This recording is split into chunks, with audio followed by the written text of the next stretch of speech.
Good afternoon, everyone. I'm Marshall Locke with the Bob Woodruff Foundation and Veterans on Wall Street. And on behalf of both VOWS and the Bob Woodruff Foundation, thanks to all of our guests for making time to join us today. We're really glad to have you here for what we think is a really important discussion.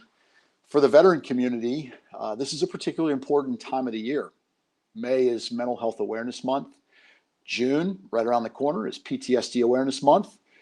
And the bridge between those two is one of the most important days of reflection and respect that we have, both as veterans and more broadly as Americans.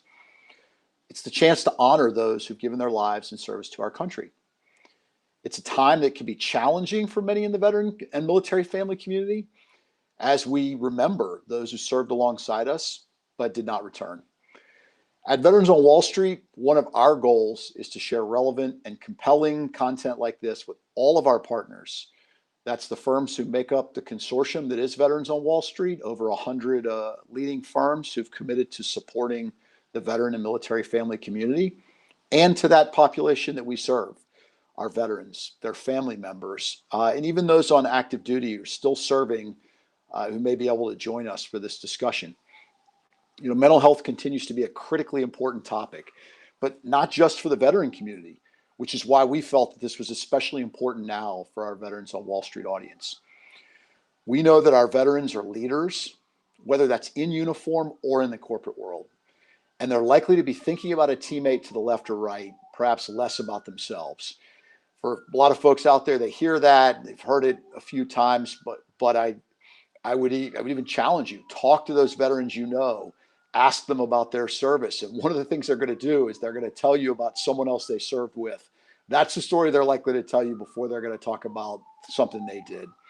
And that's a really important aspect of what we're going to talk about today. On that note, we're really fortunate to have two incredible guests with us to talk more about the subject of mental health. First, we've got Colonel Robbie Robison, U.S. Army retired. He's a career leader, he's a combat-tested soldier, and a veteran of over 40 years of service. And he's going to share with us some firsthand perspective on the importance of mental health and some of the challenges surrounding that. And we're really pleased to have him here, and he's going to do a bit more of an introduction in just a moment. We are also really fortunate to have Dr. Alan Peterson with us, retired Air Force officer. He's currently a professor and chair of the Division of Behavioral Medicine within the Department of Psychiatry and Behavioral Sciences at the University of Texas Health Science Center at San Antonio. He's a board-certified clinical health psychologist, and he's also the director of the Strong Star Consortium, which includes over 150 research collaborators and 40 institutions worldwide. And I can tell you that I'm particularly proud to have Dr. Peterson here because we at the Bob Woodruff Foundation have partnered with Strong Star to work on some really interesting opportunities to train clinicians in important treatments for PTSD. Dr. Peterson's published 7 books, authored almost 300 scientific manuscripts, and given over 500 presentations at national and international meetings. So we couldn't be in better hands today. I'm going to invite both Colonel Robison and Dr. Peterson to introduce themselves and add some personal highlights. But before we do, I wanted to share with our audience, again, a thanks for being here. And if you have questions during our discussion, please share those with us in the chat feature. We'll try to capture a few and get them to our two guests before we wrap up today, because it's really our goal that you leave here having picked up something important about the topic of mental health. And in particular, you know, I'll borrow something that Colonel Robison said to us prior to the discussion today. It was just really the message that you're not alone out there. There are others who have got their own story, who may be there to help, and we want you to know that as we embark on this important topic. So with that, let's really get into this topic, and let's start with our guests. Colonel Robison, can I start with you to talk a little bit more about your background? Sure. Thank you, Marshall, Dr. Peterson, and the team there, the technical team. And this is a great honor to be here. I appreciate my young protege, Diego Rubio, who invited me to this forum today. As Marshall said, 40 years total service, started as a private, retired as a colonel, and saw a lot in those 40 years. My entire adult life was in uniform. I retired about a year and a half ago, And I think when you hear my story, you'll see a little bit of yourself in there. But for the partners out there, for Veterans on Wall Street and Bob Woodruff Foundation, some of those folks that are veterans that work for you, you'll see some parallels from things I went through and the things they're potentially going through, whether they're the youngest associate in your firm or the CEO. We all kind of are driven by the same gears. And so hopefully, as Marshall said, man, not alone out there. Go together. Thanks so much, Colonel Robinson. It's great to hear more about your background, and in particular, it's we're fortunate to have someone who has served both in the enlisted ranks and as an officer, so that it's a perspective that really will be at home with so many of the folks we're talking with. Dr. Peterson, could I ask you to talk a little bit more about your background? Sure. So I'm a retired Air Force clinical psychologist, served 21 years on active duty, and the very first deployment I had, I'm not sure how many of you veterans on Wall Street were on Wall Street on 9/11, but I had 17 years of service, had never deployed a single time until 9/11. And before that day was over, I was on my first deployment to McGuire Air Force Base, Fort Dix, to set up an expeditionary medical squadron to provide care for the survivors of the Twin Towers. Was then forward deployed to Dover Air Force Base to work with the Armed Forces Mortuary. 3 deployments later, I was in Iraq in 2004, 2005. That's when I first started seeing a good number of combat-related PTSD cases coming in. And when I went to the scientific literature to try to determine what's the best approach, what's the best way to treat someone with combat-related PTSD, I basically found there was no evidence. There had never been a single study or what's called a clinical trial on what are the most effective ways to treat combat-related PTSD. So that's set my mind in motion, if you will. I came back from that deployment, decided to retire, moved to the medical school here in San Antonio, and for the past 15 years or so, that's what I've been doing. I've been focused primarily on basically a nationwide network of investigators working together to try to develop and evaluate the most effective treatments for combat-related PTSD, primarily in active duty military, but also in veterans and also some in the civilian sector as well. Thanks. Thanks so much, Dr. Peterson. It's really incredible to hear both of your perspectives and the decades of service that really span some central moments in our history. And your point about the direct aftermath of 9/11 is right around the corner. We're gonna mark the 20th anniversary of those events and how it's shaped a generation of service in our nation. And along with that, the impact that's had on the mental health front, as you noted, perhaps a lack of resources there or evidence base at the time that we've been busy, organizations like yours, building that out since then. So it's a increasingly timely discussion. With that in mind, I'd like to jump right into the conversation, and I wanted to start with something that I think it would be an important perspective from each of you, and it's just a simple question. It's like, what is mental health? I think it's a term that we throw around quite a bit, and it probably means, let's say more than may, it probably means very different things to different people. So maybe we start with that term, particularly in the context of our service members, our veterans, and their families. Colonel, can I start with you? Like, what mental health has meant to you, and also maybe how it's changed over your 4 decades of service? Well, I'd say I'll give you the textbook, right? I mean, psychological, emotional well-being, but it kind of means something different. I would say in recent years, it's changed dramatically.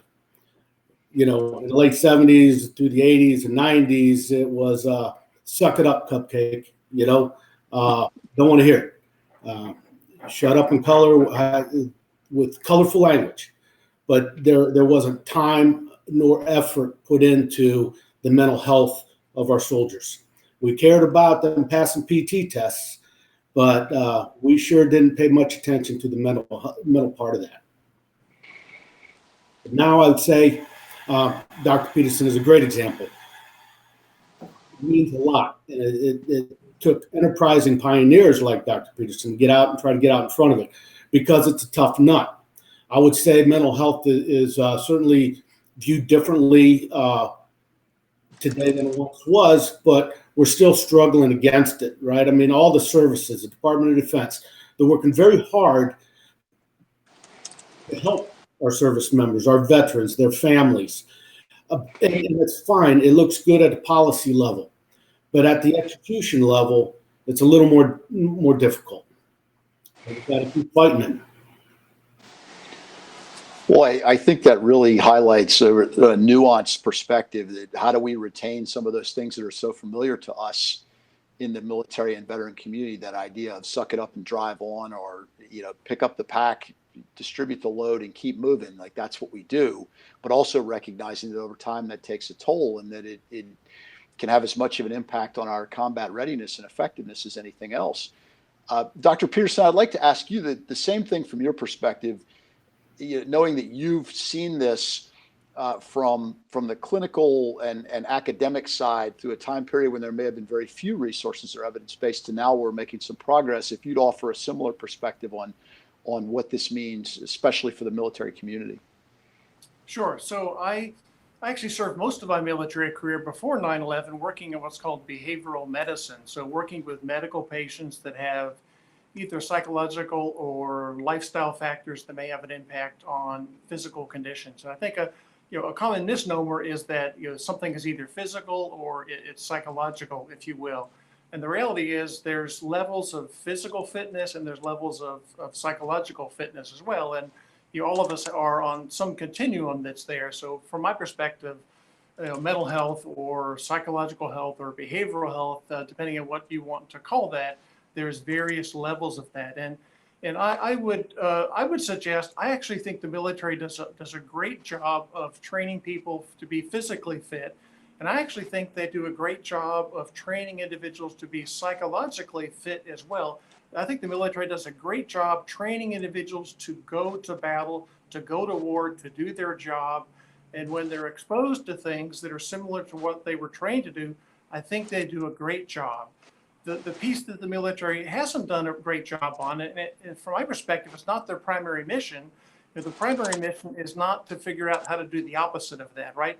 It's not how to figure out how to help people get home and to recover and to transition out of the military. That's a piece that has been, to some extent, that's been left to academic institutions like mine or to the VA or whatnot. So the fact that the military has not focused on that so much, I understand that. I think that's not a primary part of the mission. The primary part of the mission is to prepare individuals to fight. And I actually think the military does a really good job with that. It's just after the past 20 years or so, the aftermath of battle, if you will, we're needed to figure out, so how do we help rehabilitate individuals after all of the deployments and exposures and whatnot that they've had.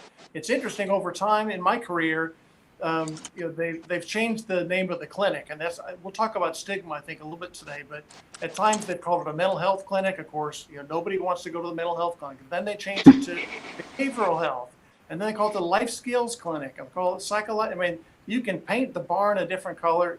It's the same thing there. And there's a big stigma in the military, and that's one of the challenges that we face over time. And I think we'll probably talk about that a little bit more before our meeting is done today.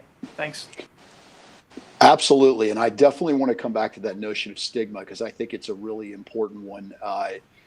I had the opportunity at one point to support the Marine Corps in one of their efforts called the De-Stress Hotline, which during that time period was designed to reach Marines before they were at the point of distress. And the notion behind this was, could we destigmatize the act of asking for help? It seems simple. One of those things that they say it's simple, but it's not easy. So I definitely welcome the chance to come back to that. I also think you raise a really important point, Dr. Peterson, that the military does some things very well. And if there are things that they perhaps don't do is that a miss, or is that actually not part of their mission? So we talk about whether that's the VA or the academic community, or potentially it's a gap that can be filled by organizations like ours, that there's not a negative there. It's not a miss on someone's part. It's simply a gap that can be filled by the right public-private partnership. So I think that's very interesting.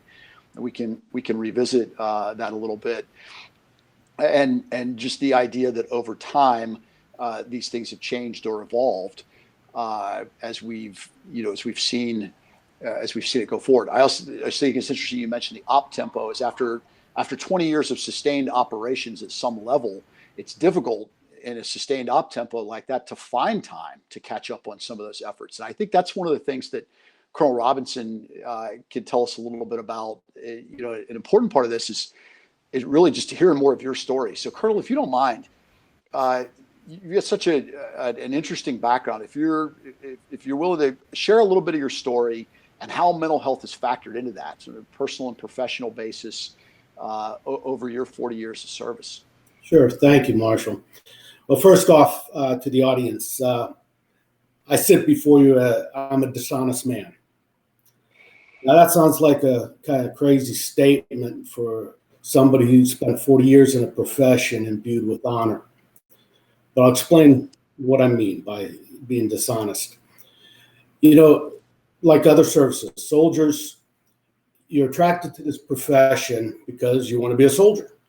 You love soldiering, you love your fellow soldiers, and you love being a protector of your country and your people.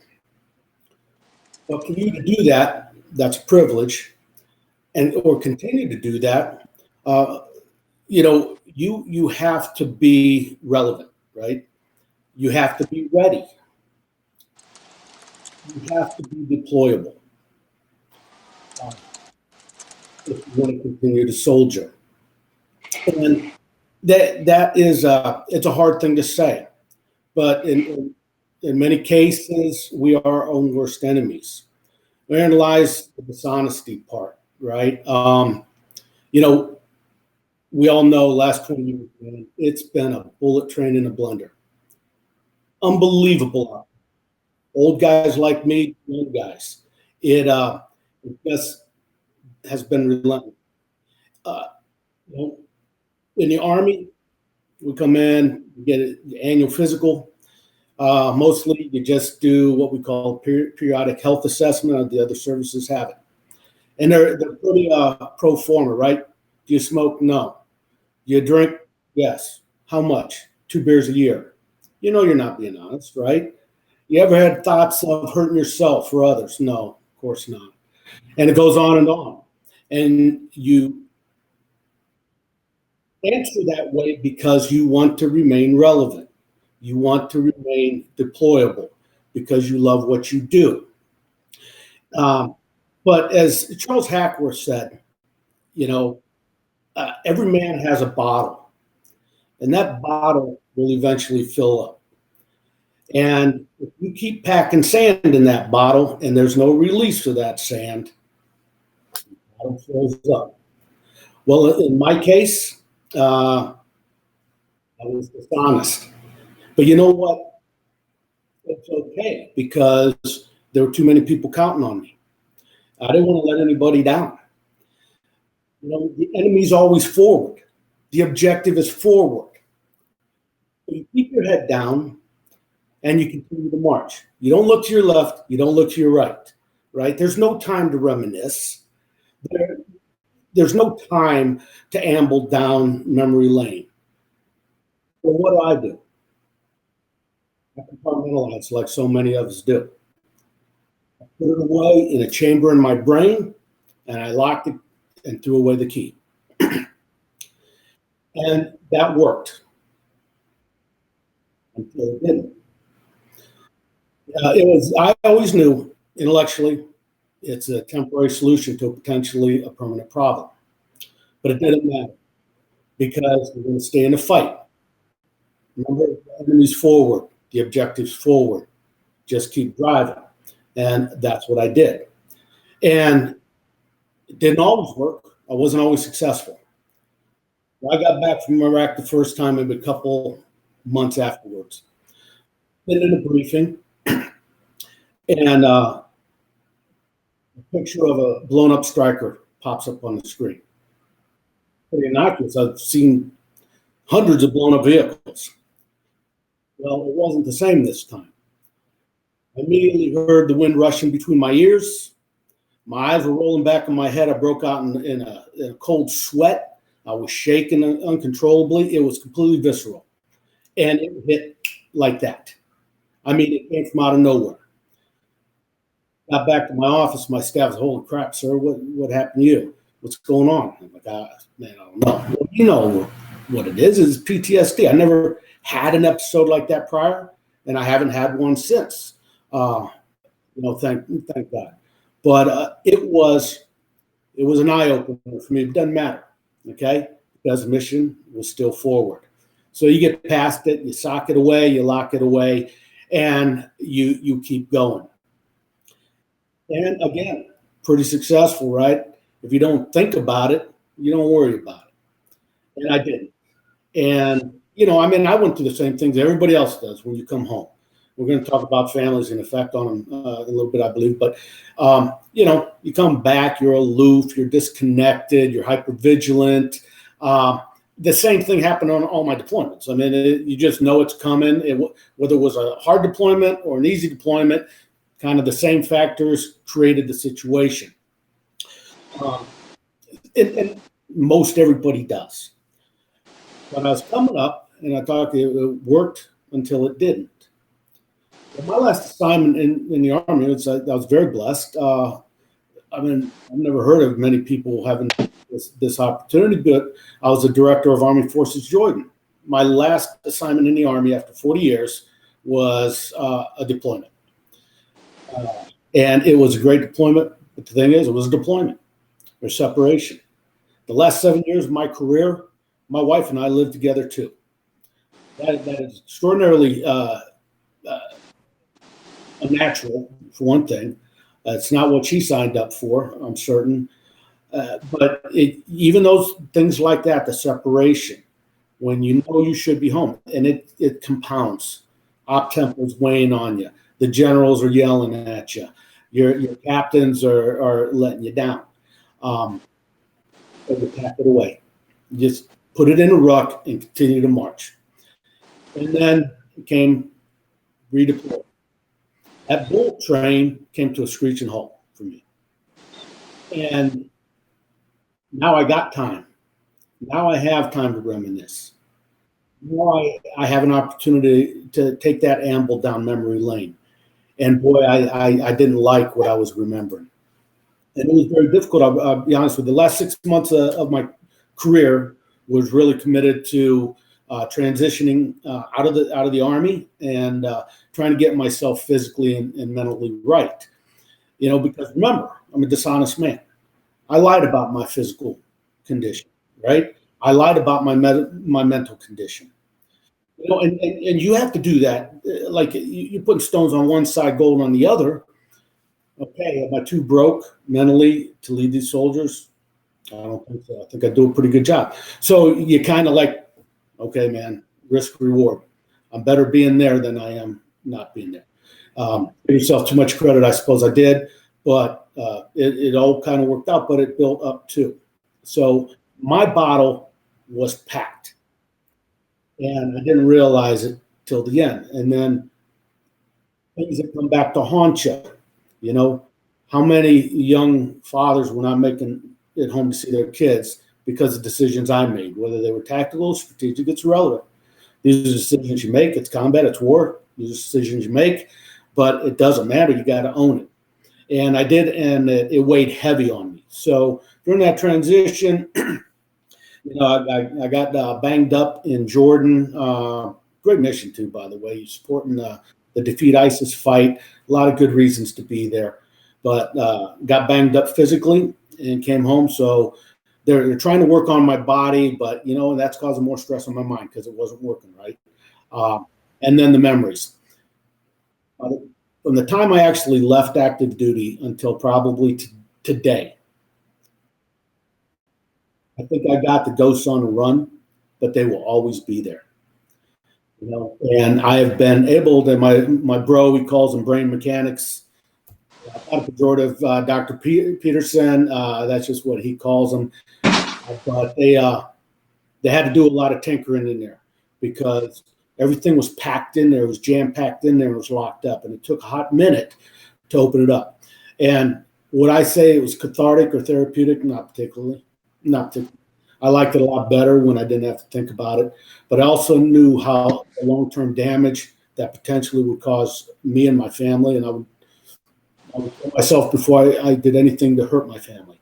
So you endure it, you get through it, and I think we're getting real close to coming out of the other end. And knowing that is there's no despair, right? At one point there might have been despair. There's no despair now. There's only hope, and I'm feeling much better than I once did within the last year and a half. But having this opportunity to share a story that I guarantee veterans will relate. They've mostly gone through the same things. But I would say, as again, our partners in Veterans on Wall Street and the Bob Woodruff Foundation, striking parallels, right? It doesn't matter whether you're young or old. You're in industries that demand that you don't look to your left or your right. Stay on mission. And those considerations, knowing that they could have some consequences, it would just make you a better boss and better leader, knowing that. Colonel, I do. I mean, at first, I just have to thank you for such a direct and personal account of a number of the things that you endured. And I think what you closed with is such an important parallel that we can draw. That you gave us a sense of both a junior leader and a senior leader in the military vernacular of what Dr. Peterson described the military trains folks so well, to literally and figuratively look forward, go forward, cross the line of departure, accomplish the mission. As Dr. Peterson mentioned, maybe what's not there is how you come down off of that most effectively. And you gave us a real window into that. And we want to draw that parallel for our audience of whether you're a junior soldier, sailor, airman, or Marine, or a junior associate at a firm working hard, trying to accomplish that mission, or you're the CEO, you can be subject to a number of these things. Dr. Peterson, I'd really like to get your perspective on this. You've been researching this for years, and I know you also have experience with these types of treatments or approaches for senior officers, leaders, commanders who need this type of help and really may not know how to go about it, or the service doesn't know how to go about it. You've been working on this from an evidence-based and academic side for years. Could we ask for your perspective on some of what Colonel Robinson's described and what you've seen over time in this area? Sure. So I'll start with saying I think there's a common misperception that PTSD has to be a chronic, lifelong disorder that cannot be treated. So that's a common misnomer. There is an evidence base behind the treatment of whether it's post-traumatic stress disorder, other psychological health conditions, or like medical conditions. And I often use the analogy of cancer and think about how cancer treatment has developed over the past many decades that are there. Most of the advancements have come through what are called clinical trials. So there's a trial that's done, there's an experiment that's done that's looking at one or more treatments. They find the results, they go back, and there's this revisiting of that to continuously refine treatments. The same thing with post-traumatic stress disorder. When we started our Strong Start Consortium, there had not been a single clinical trial in history. So we were really starting from the very, very beginning related to clinical trials. We've now done over 26 clinical trials, and we've not cured PTSD. But each study we do, we learn more. We figure out ways to help improve the treatments. And Colonel Robinson's metaphor is an excellent metaphor, which is you stuff all this stuff in your rucksack, and at some point, when the time is right, you have to open up that rucksack and start pulling things out and looking at them and kind of making sense out of what's there. Some of those things you want to throw away. Some of those things you need to, make sense out of it. Put it back in your rucksack because that's something you need for the rest of your life. But that's that's kind of a metaphor of how a lot of the psychological health treatments work. So these treatments, there's a science behind it. It's not just supportive counseling. And it's unfortunate, but the psychological health field, it's a bit goofy in that people can make up all kinds of things. You can make up lots of things, and sometimes people will think that it's a treatment. And there's a big difference between providing support for someone and providing something that's actually an active intervention or an active treatment. That's the work that we've tried to do. It's not like there's one treatment. There's many different treatments, like there's many different treatments for cancer. There's surgery, there's radiation, there's chemo, there's combinations. And when someone tries one treatment that doesn't work, that doesn't mean they say, "Oh, I've got cancer. There's nothing else I can do. I'm just going to accept the fact that I have it." Most people will consider going back and seeing if there's other alternatives. And sometimes that doesn't happen with PTSD. Sometimes people will try one treatment, it doesn't work real well, or it's difficult, and they will stop and feel like there's really no other options that are there. So I'll be the first to say there are a lot of treatments. Sometimes people have to switch treatments. You have to try different things.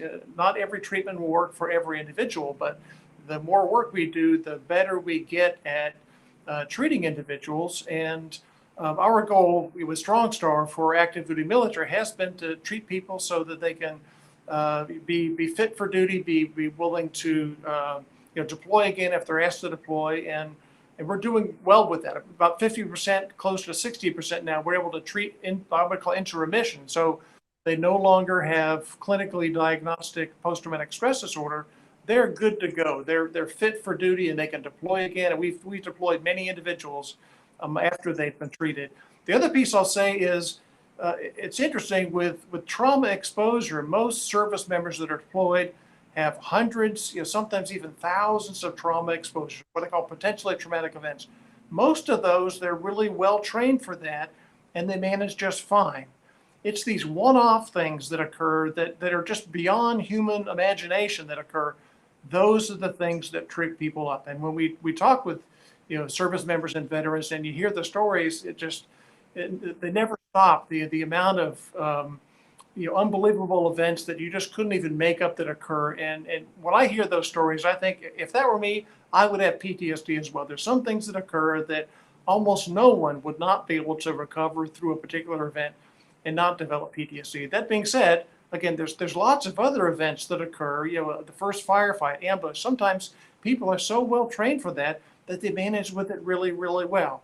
There's other things, a kid that's been blown up, for example. That's one where there's no way to prepare yourself, for being a first responder or whatnot when there's been a child that's been hit with an IED or something like that. It might be dying in front of you, or there might be, body parts from a child that are there. So those are things that it's very difficult for people. So by definition, I would say post-traumatic stress disorder, it's a normal reaction to being in an extremely abnormal situation. So it's really adaptive because it's preparing you to survive your environment.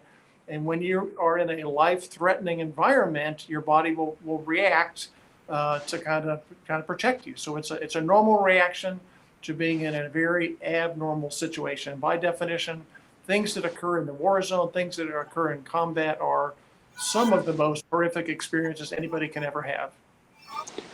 Well, I think that's such an important part of what we're talking about is to put it also in very digestible terms, the notion that it's a normal reaction to a very abnormal situation, to help boil this down to for folks to think about what they've experienced. Also, the kind of the permission you've offered to recognize that there are some of those one-offs that are just beyond what anyone could really tolerate. So it's not that I'm just not as tough as my fellow Marines because I couldn't handle that.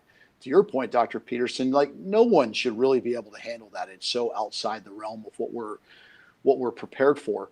Another thing that I find so interesting about this is the connection between what Colonel Robinson's talking about of the notion of a dishonest man who's or woman who says what he or she needs to stay deployable, that loyalty and commitment to fellow service members, all the way through to what you're working on, Dr. Peterson, and so many others, where we can help them be deployable again. I feel like it's an important connection we need to recognize that by seeking treatment and not stopping if the first treatment doesn't work, So again, not just a support system, but an active intervention or a treatment.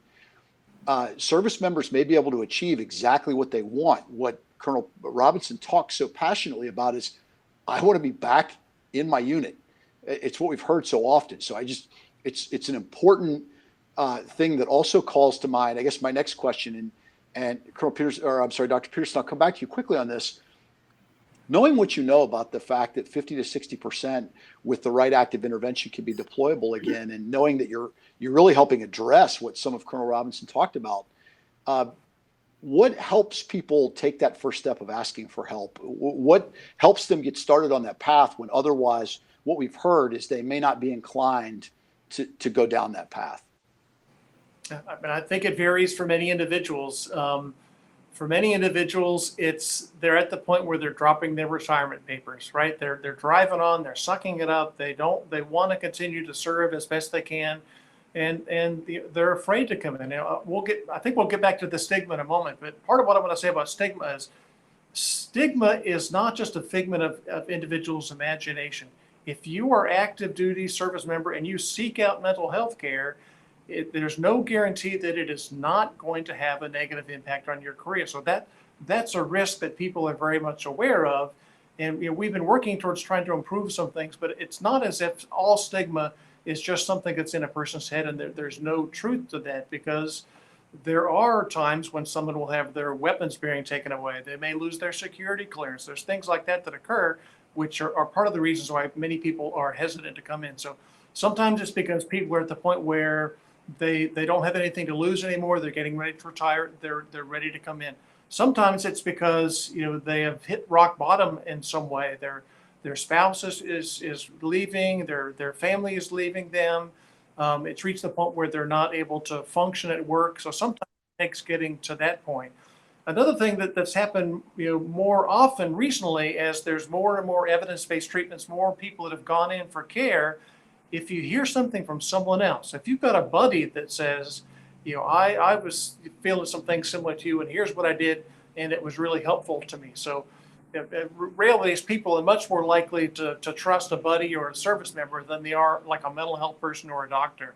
That's just the reality of things. So if people have been in for care, and if they've received good care, I mean, we normally will encourage people to do that, to talk to their friends and family and others, and encourage them to seek out care and to talk a little bit about what that's like. And again, it's frightening, it's scary to begin with, but once you start to unpack that rucksack, you realize that you can do it. And I've said this before when I talk about unpacking that rucksack, which is talking about what happened in when someone was deployed and exposed to trauma. I will say something like, I bet you would much rather go back to Iraq and go on a foot patrol right now than talk about what happened. I've never had a person that said they disagree. Much rather go back on a foot patrol, looking for IEDs, than they would to unpack that rucksack and kind of look at those items that are in there. So it's scary. You can do it. Everybody can do that. I mean, what service members have been through, they're willing to risk their lives. So they can do this. It's just a different type of pain. It's a different type of challenge. They're more accustomed to the physical challenges that are done and what happens in combat. This is a little bit different, but they can do it as well. Well, I think that's another one of these great parallels that we can offer to this audience too, that some of these insights, if you replaced, investment banker or consultant or, tech startup founder, you would find a very similar mentality. And I'm not trying to make a dubious parallel between a combat patrol and business, but we also are talking about veterans who take this performance mindset with them after they hang up the uniform, and the idea that hearing from a buddy or someone that you're close to, and that can be in the veteran side, not just the active duty side, may go a long way to encouraging people. There is so much of that trust in referrals that, I may not believe what I read online or read in a book, but if a fellow service member tells me, I'm like, all right, well, I'll give that a shot. While we're on that topic of stigma, because I definitely want to allow time for that. It's been such an important part of our background discussion. Colonel, let me bring it back over to you for a minute. In what you saw, both in your personal situation and with soldiers around you, junior and senior, some of the some of the stigma that maybe you ran into. You talked about it personally with not wanting to say anything that made you less deployable. What did you see among others around you? How would you have characterized that for your junior soldiers, for your general officers or leaders? Open it up a little on what you encountered with stigma that might be useful for this group to hear. Yeah. I'm in an incident. I ran what's called a MIT team in Iraq. Lived with the 6th Iraqi Army Division. Lived outside the wire. It was 0709, extraordinarily dangerous. And the team did great. I had a captain, and he was an engineer captain, and he broke. And I've seen soldiers get in the fetal position, standing fetal position, and whimper like babies. They get themselves through it. They're cool, man. They just had a moment. Heard screaming. This kid was catatonic. Now, the concept of combat stress was kind of a new thing to me at that point, right? We're in the later 2000s now. And, and I think Dr. Peterson was probably instrumental in some of this. I'd never heard of that. What do you mean you're in the middle of a combat zone and I can just take this guy? Well, I took more than one to combat stress. Pardon me. One came back, two didn't. I never saw him again. They had to be completely taken out of it. Well, the stigma was, and I'm embarrassed about the things I was thinking at the time. It was a small team. You lose a man, there's no guarantee you're going to get a replacement. And I'm like, how could you let your bros down? I never said one thing to anybody, but I thought it. And, I'm not proud of that. It is what it is, man. It's combat. I got it. But that kid didn't want to leave the team. He didn't want to leave, but his bottle got filled. And you talk about junior guys, and most of my guys were junior in that particular deployment. They're resilient as crap, right? I mean, they're like rubber, you think. But, it's also like a board with nails. I mean, you can drive the nail in and pull it out. There's still a hole there. And you can try to fill it, but you never get it back to its original form. And, these guys, what Joe cares about soldiers is, they're really not, most of them are not deep thinkers, right? I mean, not the personal, I was one of them. But, the things they care about, particularly in stressful situations, is, are you going to pull your weight and can I trust you in a firefight? That's about how deep they think, right? Because they want to get back and at it, and they want to be able to believe that you got their back. But the stigma thing is a very real thing. I will say the division I served under over in that particular deployment, though, they made it a point, man. You will not; these guys won't be labeled. If they're coming in for assistance to get them through some rough patches, or even for the long haul, they're not doing it because they're malingerers.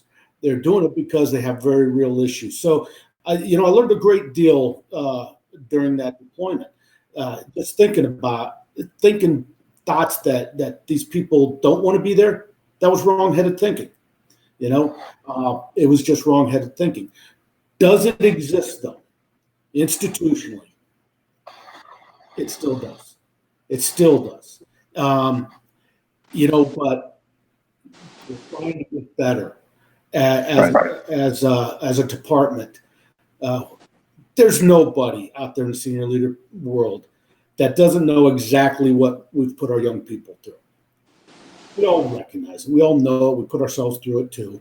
So they're working awfully hard to try to make these younger people, put them back together so they can be productive citizens, productive fathers and husbands and sons. And we're not quite there yet because Dr. Peterson said it great, man. We're really good at getting them ready to go out the door. We're not so good bringing them back through that door. We talk about resiliency all the time, man, all the time, right? Give them a lot of tools. But if they're not going into that toolbox to grab the right tools, nothing's going to change. Well, and I think that's a really important thing to pause on, is the notion that if the tools are there but we're not using them, we're not making the progress we could. I think both of you have expressed, like, there's great progress that's been made. There's still work to be done. I think that's something we all know and digest. And it comes back to, like, where can we help? Where can we fill gaps? Where can we encourage people to try to use the same decisive, headstrong nature that characterizes us during service against the stigma of what it's going to mean, of asking for help, or as Dr. Peterson described, being labeled in some way, that along the spectrum there are various labels that can be applied that are problematic, or that encourage, or I should say it a different way, that discourage folks from asking for help. So I think it's an important thing to note. And Colonel Robinson, you've talked about how it affects different folks and their mindset of just wanting to be ready to accomplish the mission. Dr. Peterson, I'd like to come back to you for a minute while we're on the stigma topic, because I know there were other things I think you wanted to share here, and I welcome that. And I would also just say that your point about, you've never had a conversation with someone where you said you'd rather be back on foot patrol than talking to me about this. And that's, like, it's so interesting to hear. And I can hear folks saying that, but they've arrived at the point where they're talking to you there. So, like, how do we get them to take that first step? Or what other thoughts do you have on stigma or labels that you want to share with this group that I think will be really important to hear? With the work that we're doing, I think one of the ways to help overcome stigma are to develop really effective treatments. If you're an active duty service member, and if you know that you can go into your mental health clinic at your military treatment facility, and I'm just going to make it, if there's an 80 or 90% chance that you go in, after 8 sessions of talking to someone, you are good to go and you never have to go into mental health again and you're fully fit, you're going to lose the stigma, because people are going to come in just like they are for physical therapy after they've had a knee injury or whatnot. If that's what you can do, if you've got really effective treatments to get people back in the fight, they're going to come in. So to me, that's one piece to be done to overcome the stigma piece. Another piece that's somewhat related to this is many individuals, after they've been through treatment or after they have kind of naturally recovered, because some people will kind of recover on their own, and social support is the biggest predictor of that. So having family, friends, spouse, battle buddies, people that have good social support people will naturally recover, because they're given the support, they're given the space to talk and share related to those things. And there's a concept called post-traumatic growth, which basically is, there is this potential to really have learned a lot from your combat experiences. My guess is many individuals that are part of the Veterans on Wall Street, that part of what they're doing now, they probably learned a lot of things when they're in the military, and some of those might have been from battle-related activities. And ultimately, we want to find a way to kind of pay that forward if you can. To have benefit from what you've learned, to share that with your friends and family, and to find a way to pay that forward. I think that's part of what the Veterans on Wall Street group is doing. Is many of them have been successful. They would like to pay it forward somehow and help other veterans that are out there as well. And again, I appreciate all the work that Bob Woodruff has done over time. And what I'll say as a scientist is, Bob Woodruff is one of those few organizations out there that really does a good job of trying to look at what is the science out there. And there's a lot of thought that goes into the different programs that are supported. And there's some that are not supported because there's not necessarily the evidence for that. So I really appreciate the fact that Bob Woodruff is one of those organizations that takes a look at that science piece, and there's a lot of thought that goes in before they will invest in a particular program there, which I think is incredibly important, because that's how we're going to move this field forward. Well, Dr. Peterson, thanks so much for that thought. And I'd be remiss if I didn't reciprocate and say that we can look at the need for that science or that development of evidence-based treatments. It wouldn't be possible without organizations, efforts like Strong Star, that have, in many ways, some of our partnership found ways to do some incredible scaling of the bench strength that's out there to treat veterans and service members with mental health. I also think it's incredibly valuable how you put it in terms of a young service member would go to 8 sessions of physical therapy to be deployable again without a second thought. And if they looked at the mental health component the same way, said, I can put this behind me 8 or 9 times out of 10, and I'm deployable, it just seems like such an easy yes. But I know it's a lot harder than that, and I'm glad you mentioned it. I would like to encourage anyone, if you have questions, please share those. We'd like to try to take a couple of them. And as we're capturing those, real quickly, Colonel Robinson, if maybe a minute or two on any advice you have for our audience, whether they're service members, transitioning veterans with years of experience on Wall Street or anywhere, whether personal, about the family dynamic, something that you'd share. You've got 40 years of experience. Anything you want to leave us with on that front would be incredible. Yeah, first off, thank you, Marshall. First off, I would applaud you for having the insight, the wherewithal, the courage to hire junior military officers, NCOs, senior officers, because they come armed with things that cannot be learned at the Wharton School. They bring such a drive and energy and a can-do attitude, which anybody in their right mind would want somebody like that on their staff. But in the same breath, I would say, okay, don't leash them, right? I mean, there are different ways to lead. Some people will throw a saddle on a horse, cinch it down as tight as they can, and they'll whip that horse. And that horse will run while you're whipping it, okay? Then there are others, okay? They'll yank the saddle off the horse, slap that horse on the button, and let that horse do what horses were put on this earth to do, and that's run. But you got to be smart enough to say, okay, you're getting a little close to that electric fence. Bring it back in. If you can figure out how to pull that energy out of your people, they are dynamos. Their energy, their strength, their power, their resolve. So I applaud all of you. But it is also like a nuclear reactor that doesn't have gauges on it, right? You got to be able to watch it and watch for the signs, and be there when they need you. But leverage. You had enough smarts to hire them. Let them run. Well, thank you for that. I think it's great for all of us to be able to tap into your considerable experience and come out of this with something that we can put into our day-to-day efforts, so whatever they may be. I also think it's really important, and it's been central to our foundation and our work from the beginning, is that we've always looked at this not just as the veteran or the service member, but the family and the caregivers that surround them, the military spouses, the extended family, the caregivers who come in and provide support, and knowing that they also face a host of those same challenges. The service is a family business in that regard, and I know we've talked a little bit about it. So I wanted to be sure that we made a very strong call out for that group to know that these things are relevant for that group as well.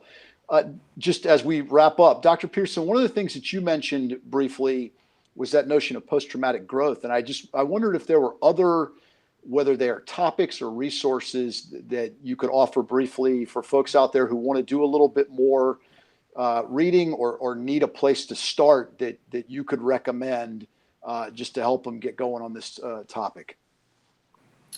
The books that have been published on post-traumatic growth they're more academic types of books. So there's really not a good book that's related to that. And I assume that's the case for many other veterans, right? Veterans like to hear stories about other veterans. There's so many good books that have been written. One is Crossing. So there's a book that was published a couple years ago by John Kerstetter, retired Army emergency medicine physician who got himself into a bad situation while he was deployed. Ended up going through some real significant physical and psychological rehab. So I think hearing the stories from other veterans, to me, that's really the best way to kind of get the word out. And many of those are their profiles in resiliency. We do have an annual meeting that we have, and a couple of years ago, we started a guest lecture that's related to that, and it's called Profiles in Resiliency. We'll have veterans come in and tell their story. And it's just incredible to hear some of the stories and how people have suffered. And, part of resilience, developing resilience, you have to have stress, you have to have hardship, you have to have failure, you have to have lots of bad things to occur to allow resiliency to develop, right? You can't give an injection. It's not a gift that someone's just resilient. Resilience comes from hard work, from failure, from being beaten up and beat down, and finding a way to stand up and kind of move forward. And that's the piece that I think we need to. I think service members have realized that, because that's partly how they were trained in the military and why they're successful, because they're accustomed to that piece. So as we are getting ready to come to the 20th anniversary of 9/11, I would encourage all of the veterans out there to do what I assume you're probably doing already, which is to talk with your fellow veterans, right? Normally we get together, when veterans get together, you can talk for a long time, right? You can talk about your experiences, their experiences. That's part of the process of helping people get better. You don't need a shrink for that. You just need a battle buddy. You need someone that you can talk through those things, share those experiences. That's part of the healing process. In fact, there's some that hypothesize after World War II, partly what really helped service members was the fact that it sometimes took them 2 or 3 months to be able to return home after the end of the war. And what did they do during that time? They talk with all their battle buddies for a long time about those details. And that was part of their therapy. It wouldn't have been with a shrink again, but it was just with someone that's supportive, that you can make some sense out of it. So again, talk to your fellow veterans, find out about their stories, and just talk with them. That's a piece I think that can be really helpful. Social support, right? That's the strongest predictor of helping people recover, is having social support. And part of that is just supporting your fellow veterans. Well, Dr. Peterson, I think you've helped us close on an important point that Colonel Robison started us with. That social support notion as such a determinant of this getting better, and just talking to a fellow veteran or talking to someone, that storytelling and that interpersonal interaction. And I so appreciate, gentlemen, both of you sharing with with a high degree of candor and vulnerability. And the point about, you don't need a shrink, you need to be willing to tell some stories with your battle buddies. I think that's great advice. And I think look, if we are sending this audience and others into what can be a difficult weekend for them, the idea that we've offered something simple and that we're all accustomed to, which is talk to a fellow vet, tell a story, reach out to someone. That's the action they can take. So if we've said, hey, you're not alone, we're giving everyone something that as veterans we're familiar with, and that's call to action. We like being called to act. So the call to action is, if you need somebody, reach out, tell a story, and get that advice. I just want to conclude by saying another sincere thanks to Colonel Robison and Dr. Peterson for being here today and sharing your perspective. I don't think I'm overstating it to say it's invaluable to have your years of experience, your very diverse backgrounds, and your willingness to just tell it straight to this audience. All of us at Veterans on Wall Street, at the Bob Woodruff Foundation, and for the veteran and military family community, we're fortunate to have had this opportunity, and we truly appreciate your time. And I'd invite our audience, we try to post each of these when we have the opportunity. So you'd like to come back and hear a piece of it, please do, and look out for more sessions like this one in the future from Veterans on Wall Street. Again, Dr. Peterson, Colonel Robison, thank you so much. And to all of our veterans out there, we appreciate your time with us today, and we hope that you will have a restful and reflective Memorial Day weekend. Thanks, everyone. Thank you. Goodbye. Thank you all.